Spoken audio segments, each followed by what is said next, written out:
l'histoire de cette aventure tient à plusieurs paramètres. Il y avait à la cartoucherie 6 arbres qui étaient implantés. Parallèlement, il y avait un Fab Lab et il s'avère que nous avions un bâtiment à Blagnac et je leur ai proposé de venir s'installer. Tout ça a permis de créer des espaces sur les nouvelles pratiques urbaines. Il y a quelque chose qui est en construction autour de la rue, autour des espaces qui ne sont plus les espaces dédiés avec le pignon sur rue, etc. C'est quelque chose de beaucoup plus spontané. Et il s'avère que nous avions un local, qui était les anciens ateliers municipaux de la ville de Blagnac, qui jouxte une usine. Et là, c'est une idée qui est née de dire on peut en faire un tiers-lieu. Qu'au fond, on pourrait appeler ça l'auberge espagnole. Parce qu'un tiers-lieu, c'est chacun y met ce qu'il a envie d'y mettre. Le projet a pris le temps de grandir pendant plusieurs années, jusqu'à l'année dernière. À l'arrivée du Fab Lab de la MJC sur le site, avec cette idée de créer de la dynamique avec le quartier, les habitants, on souhaitait être accompagné. On ne se sentait pas de partir tout seul. On savait qu'il y avait cet accompagnement avec Toulouse Métropole qui avait sollicité toutes les communes. Nous, on a sauté sur l'occasion. Cet accompagnement est très bénéfique pour nous parce qu'au fur et à mesure où le projet grandit, on se sent soutenu. Et on avance, on rate pas les étapes, voilà. Notre attente, c'est aussi d'encourager encore plus le lien social. Notre attente, c'est aussi que ce tiers-lieu permette, quand on a des discussions, des débats, de faire passer un certain nombre de messages sur nos valeurs, les valeurs d'humanisme, les valeurs de solidarité, les valeurs de respect des autres. Voilà, c'est aussi ça, on va créer un espace de convivialité sur ce lieu. Donc nous, c'était important d'aller voir les riverains, les habitants, et de discuter avec eux de ce qu'ils avaient envie d'y voir dans ce projet, de ce qu'ils avaient envie d'y faire. Donc il y avait un peu cette idée d'avoir les arts et les sports urbains. Donc on a la chance d'avoir le collectif de graffeurs autour de CISART. Il y avait aussi cette volonté de dépolluer et de travailler sur la végétalisation du site, mais aussi sur d'autres formes d'économie circulaire, sociale et solidaire, et d'avoir un pôle réemploi. L'originalité de ce projet, c'est qu'on a dû mettre en place une gouvernance collective. Donc cette gouvernance, bien sûr, s'appuie sur la ville de Blagnac, puisque ce sont la ville des propriétaires de ces lieux. Mais à côté de ça, donc, on a créé un comité de résidents avec les différentes associations qui sont parties prenantes. Une gouvernance coopérative, pour moi, c'est d'abord la participation de tous les acteurs de façon régulière. Les décisions soient réellement partagées et collectives. Mais on a cheminé. Au départ, on a dit on veut pas d'association là-dedans. Et puis bon, en fait, on a reçu la MJC des Arts, on reçoit le Repère Café. C'est pas un problème qu'il y ait des associations. En revanche, il faut que ces associations comprennent qu'elles doivent accueillir des personnes qui ne sont pas adhérentes de leur association. Le plus important, c'est ça. Il faut avoir cette ouverture-là. L'apport important dans ce tiers-lieu de ce mode de fonctionnement est que les différentes associations s'investissent dans le partage d'informations et dans la création des événements. On évite ainsi des doublons qu'il pourrait y avoir au niveau de certaines activités, de certains événements, et chacun s'investit pour le bon fonctionnement et la visibilité du site. On est au début de l'aventure. On n'a pas encore lancé les appels à manifestation d'intérêt, les travaux de mise aux normes des hangars. On voulait quand même commencer à vivre, à faire vivre le lieu et à le faire connaître. Donc on a créé les éphémères. Tous les 2 mois, on a un rendez-vous public. On a autour d'un petit moment convivial, de petites restaurations, nos activités du Fab Lab, de Repère Café, de l'aérochrome avec CISART, et ce qui nous permet de faire vivre le lieu en parallèle des travaux et du développement du projet.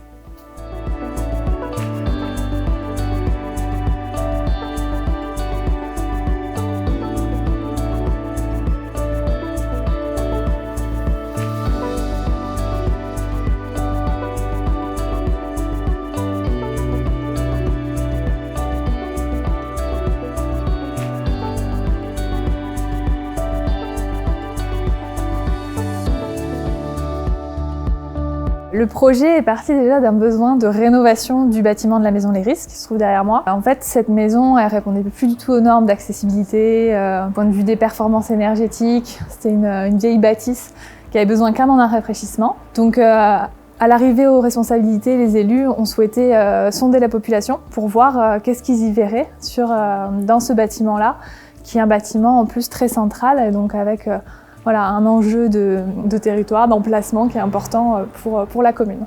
Parce qu'au début, on ne savait pas qu'on voulait faire un tiers-lieu. On a interrogé la population. Et donc, ce qu'il en est ressorti, c'est que ce soit un lieu de partage, d'échange, de lieu de rencontre. Ce lieu devait être tout ça en même temps. L'intention de la collectivité, c'est de dynamiser la ville et dynamiser le centre-ville de Villeneuve et de répondre aux besoins des Villeneuvois. Donc, il y a eu une enquête auprès de la population. Et ce qui est ressorti, c'est que les gens avaient besoin de trouver un lieu où ils pouvaient avoir des initiatives citoyennes, pour créer du lien, un lieu en fait où on vient pas forcément pour y faire une activité en particulier, mais aussi tout simplement pour se retrouver, pour partager des choses en commun. Donc le bâtiment qui est derrière moi, c'est un bâtiment qui a été acheté par la commune dans les années 80, une bâtisse du XVIIIe siècle. Ça a été une maison des associations, ça a été un centre culturel, une médiathèque. Il y a une priorité sur ce bâtiment pour qu'il soit rénové. Il y a aussi une question qui s'est posée, c'est de trouver une identité à ce bâtiment. Et donc voilà la genèse du projet, c'est-à-dire ok, on réhabilite un bâtiment, mais après, qu'est-ce qu'on en fait? Et c'est de là qu'est parti le projet de mise en place d'un tiers-lieu à Villeneuve-Tolosane. Il va y avoir l'installation d'un café. Alors on ne sait pas encore exactement quelle forme il aura, on va se faire accompagner là-dessus d'ailleurs pour trouver un peu le modèle. Alors, on aura aussi un espace de coworking pour permettre aux télétravailleurs et aux auto-entrepreneurs d'avoir des bureaux aussi pour sortir un peu de chez eux. On aura aussi un espace un peu plus dédié au numérique parce qu'on s'est rendu compte qu'il y avait une véritable demande sur de l'accompagnement de la population dans l'usage des outils numériques. Et puis après, on aura aussi des services municipaux qui s'y installeront. Ce qui est ressorti de nos enquêtes publiques, de nos consultations, d'y faire un café solidaire, un espace de coworking. Et là où un point positif, c'est qu'on a créé un espace, un groupe plutôt, de travail avec des auto-entrepreneurs, des indépendants, des artisans de Villeneuve-Tolosane pour voir si ça pouvait les intéresser. Donc en fait, on a déjà réussi à embarquer, si j'ose dire, certains Villeneuvois sur la partie coworking. Donc en matière de gouvernance, on a en tête d'être partie prenante, au moins au départ, de la gouvernance du lieu. Mais aujourd'hui, tout est ouvert, on explore plusieurs pistes et c'est vraiment le sujet qui va arriver là dans les mois qui viennent, comment va se traduire cette gouvernance partagée de ce lieu. Nous, ce qui nous a beaucoup servi, c'est le conseil de nous faire accompagner par la suite par France Active. C'est vrai qu'on s'interrogeait beaucoup sur le modèle de gouvernance, le fonctionnement, le modèle économique, c'est des choses sur lesquelles on n'a pas l'habitude de travailler, on n'est pas forcément compétent. Finalement, ça nous a beaucoup rassurés parce qu'on sait que maintenant, voilà, on est entre de bonnes mains pour poursuivre ce projet-là et qu'on aura à la fin quelque chose aussi de solide, de pérenne. Donc du coup, moi je vois deux choses importantes dans le fait de travailler la gouvernance sur un projet de tiers-lieu. D'une part, c'est pour consolider le projet en interne, c'est-à-dire qu'un tiers-lieu va accueillir plusieurs structures, avec des modèles, des finalités différentes, des missions différentes. Et du coup, travailler la gouvernance en interne, c'est ce qui permettra de pérenniser le projet, la solidité du projet dans le temps. Et d'autre part, en fait, c'est ce qui permet, sur travailler la gouvernance avec l'extérieur, avec son environnement, c'est ce qui permet qu'en fait le tiers-lieu soit vraiment pris en main par les usagers potentiels du lieu. C'est vraiment cet objectif. C'est pour ça que du coup, on les implique dans la construction et la définition dès le départ des activités, parce que c'est, j'allais dire, un des secrets ou une des clés qui fera que le lieu fonctionnera.